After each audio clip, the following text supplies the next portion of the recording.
ꯑꯅꯤꯁꯨꯕ एपिसोड मयामने येंबिख्रे ओजागी मचानुपी थोइबी मोमो योनबा अमद चेनख्रे अदुगा सनाथोइना मागे असेंगबा नुंसीबसे स्नेहानी हाइना वाखल तारक्तुना माबु फंगनबा चटपदा स्नेहा अतोप नुपा अमगा लागमिनरमे अदुगी मखा इताव वाखल सोक्थबा तौनु मोमो योनबसु मीनी कैनो इतावना अदुक नुंगाइत्रिदो इचानुपी मोमो योनबदुदा चेनख्रे हाइबै नुंगाइत्रि नतेने इताव नहानदे कोन चामस मयाम मांगलिसे इया नुपादुना हुरानबो ओइरमेने इताव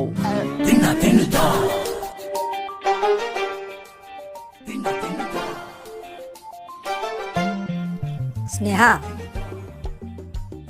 स्नेहा आई वासे अमुक्तदि ताउदना अया नना पंग्रोइना कौरिसे करण साउनु आई हुजिक वारी साना निंगदे ओ फै फै फै सनाथोइना ज्ञान तारकना हुजिक नंगोंदा ngaurakpasida nang namu mamal kahalini फै फै भाई नना दो खर पंग्रो नुपी सिने वारी साना निंगदे हाय मतदा चक चक ngangi do कइगिनो ओ नंग कनानो मरक्ता यालिदो इमानबीनी आइगी खंगबा नंग मथौ तादे सिदा ngangbay नमानबी ओइरमबा याय हाना हुजिक आइगी नुपीनी मा खंगबा वा ngangbada chumna ngangu स्नेहा नंग तौरिसिदि फत्ते को सनाथोइदा साउनिंगलगा एंगोंदा फाव nganगदबदुदि हेंजल्ले को नते माना अदुमना तौरे हायना नंग तिनकांग मानबसिगा लेमिनगे हायरो कनादनो नंग तिनकांग हायदो गोभिन नते कनादनो बा नंग तिनकांग हायदो गोभिन ओ नंगोंदा हायरिनि नंगोंदा नंग केदोगे हायनो हा hey baba asi mahi tamfamni noigi wrestling sanafam natte खन्नगे हायरगने आ लबुकटा चलगा नैनारुचो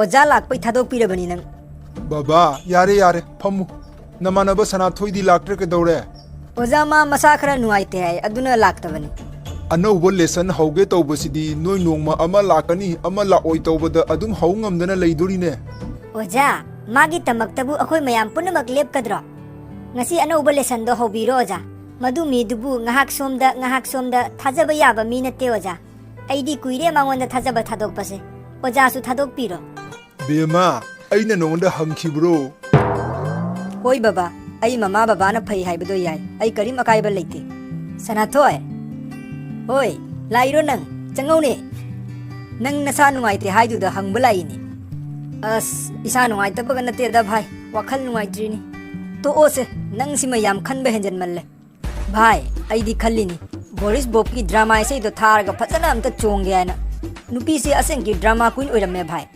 चंबा मानबा नुपी से मनुंगदा तिन चंगी हाइसे अचुंबनी भाई अदुमना हाइनुदा इताव नंग अमतदी फंगनादना वारी सानारगा येंखो कइनो नहानसु फंगनाबा चलगा नुपा अमगा लागमिनरे हाइना वारी सादंगै हले नुपादो मागी मवा नतेने कैसु मासु ngahaki dinlenbo oiramadi kana khangi kai deino da bhai mi nupa leiradu aina lale sorry haraga kadai yarak toino as haina yengbada kari akaiba lege nangonda aduk nungsirambo dubu soidana yarakani ai thajaba amale phare adudi hayeng tuition da hairage hoy yai kaino Tina da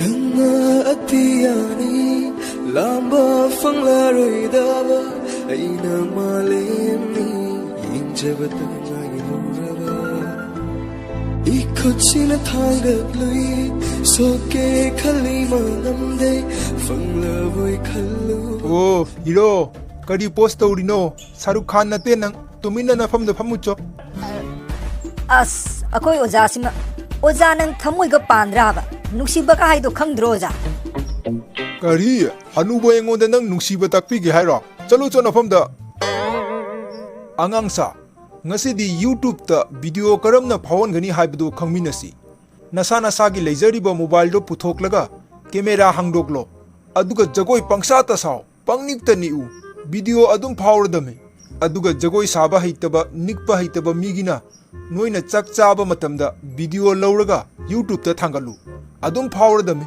aduga soidana ka haipa sari ni haina numit hafta tarani changna wari ka idna video thangalu nu ko flop chajani haisini भाई ओजाना हाइरिबा idea से याइने हौरसिरा इबानिसु नंग सिसुबा सेरान तुरान असि ओजासिना हाइबो वा थाजैरो नंग थबक तुगी लागलिदो अदु हाना तो कैदो हाइनो आई नंग हाइरो माई मनाकता चंगु अदुगा वारी हौदोकनबा तौ स्नेहा स्नेहा करण कइनो Karan, kaino hairu ne. Nate, nang aina kaurise tai natra. Tai kedoroge. Aduga mana tadrise kaigino haba. Managa pangaba khangdine. As nang sisuba. Sauna taurini ne. Nungsi na kau khumjarakchani. Sneha. Kaino hairo. Wa ma haige tauba. Ai karim taningde. Aya. Bhai, kaino ma haise. Nang phajana nungsi na hairoba. Sauna taurimine. Manung dadi masu nongoda nungsi rimine. Nang wathi warem tawraga engonda chophan ma porani natra. Aya, asi natena nangi atei lamben leiriba hayo. Leite. Doidi tuminna honarucho. Sneha, please, ai wase amukta di tabiudana. Nanado pang bro. Ngarang na mangonda hai krabani. Ngasi na nangonda hai risini. Ai kanamta ga wari sana ningde. Henjen mandro nangido. Tahoro noi hek. Chale. Oh, kai chaliba. Yumda chale ai oja. Sanathoi, chalucho, tanaucho. Oh, nang na kai da. Noi nungai ba ma yaurine. Ai ma, kaya to si trino yengun he. Ai ka se kari moina khandre ne tawrise. Atei kana leiri thokadaba. Era, asidi larik takui baga thadokpana phareda. Sneha lepu. Sneha noi mamagi kasam lepu hai sini. Aya, nang din noi mai kasam chara phau kijade. Kaino hairo. Kai haideno. Ngahak phajana phamaga wari sanasi. Sanathoi. Nupi na yaningde hairadine. Loirabani. Aduda hanjin tananu. Phare, nang aibu thadoktuna chatkani haidi aigi hakchang se kanduna chatpatani. Wah, yai he nupi nang. Malem sida nanguma nupi lera moyate. Phai, aigi su nongma matam lakani na. Itaw, hujik kedausi haibno. Kari mu tawdorigi amo. Nang na chatlu haina chatle.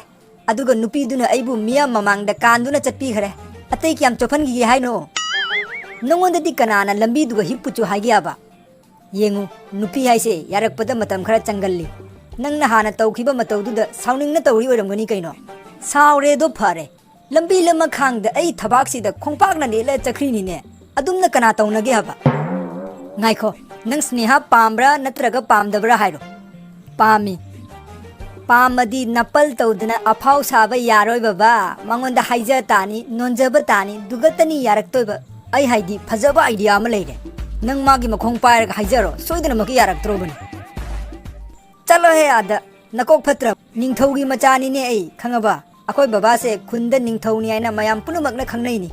Mai machana migi makhong paiduna nonjaba mathau tade. Maru oina nupi gi di sungpai pairoi. As nang sisuba, phare makhong pairoi hairaga khu paina haibadi yaidana. Nate nang nungsi jabado nang haiba ngamdana adum ningonda pitokhrage hairaba. Phare hayeng chatkani. Hujikadi ngamoi hairakanu. Thabak se kyam nari khangaba. Phare kari no ate salaga tumu chalage isu. Hai nang gari se yon thokhro ne. Sibu gari ni ana thauri se chelu haiba yade ne. Asigi muhuttadi luna ama leisallo. Aduna hena kanna chengani. Wathi taw leire. Nang horen phangnaraga haigadaba singdo adu ningsallu. Kaino aibu parikha thaba chatoiro. Chalaga nungsi hairaga lore kaino. Bhai nang gari se mamang chaka thangalura. Taunu ipana hat ke hairani.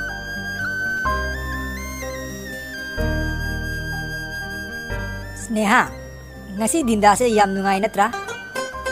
Bhai, kedau haino khumbau khumakte. Hey sono, leido pisallu ne. Oh, hoini. Sneha, se nangi rose porei ni. Sanathoi, ai rose se kya pamde. Kaigi, hanadi yam pamamdai ne.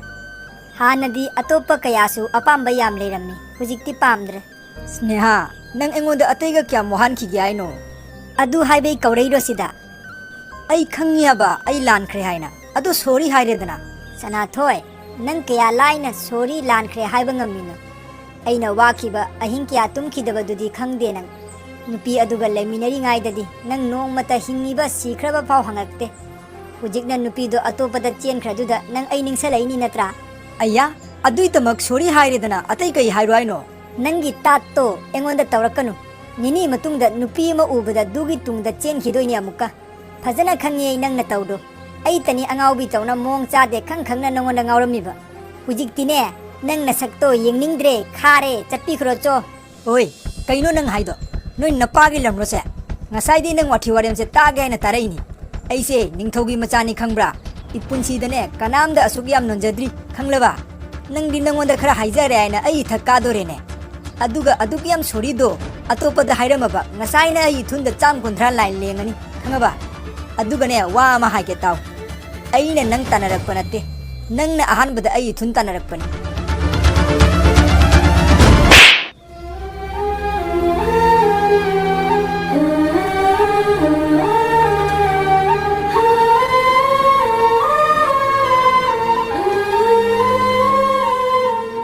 khara henjan mandro nangido henjan khrabo hairak pa yadro do nang kai daurage plan fail oirabo na dano nang tingkang hai o nungunda hai ni nungunda kai daugai no ha Robin bhai yai nangi acting do yai phare adudi khange mathangi plan kaino ai hai ge taw masu khara khangsaro mana tawrido lale haiba aduna hujik akhoi nongni ni se phajana nei resi mangonda mana wakhal tarakna nongonda lale haina lakpa matamda nang ya thokro loire kaino simple ni ado hujik hujiki di aina haiba matung ina loina tawko nang haido chummi henjan khare khara mangonda khupak na tharam moidani as kaim na tese ai haige nang hujik chalaga mangonda lale na haijaro aduga akoina ngasai di silekpa plan sing se loina mangonda haidokpuda mak adum yarak trobani asenki yarakani ko kayum karandi oiroina nang kok sanu se ai mabu phajana khangi nongonda adum nungsiri dobu adum yarak toini phare adudi chasila ngaikho ahan bada congratulations nanga sana thoiga thungnabai hujik manung changlaga phajana lale na hairo handa kisidi akoina soibani na phajana haijaro aduga asigi sirise matang asida loisalasi phare chango cho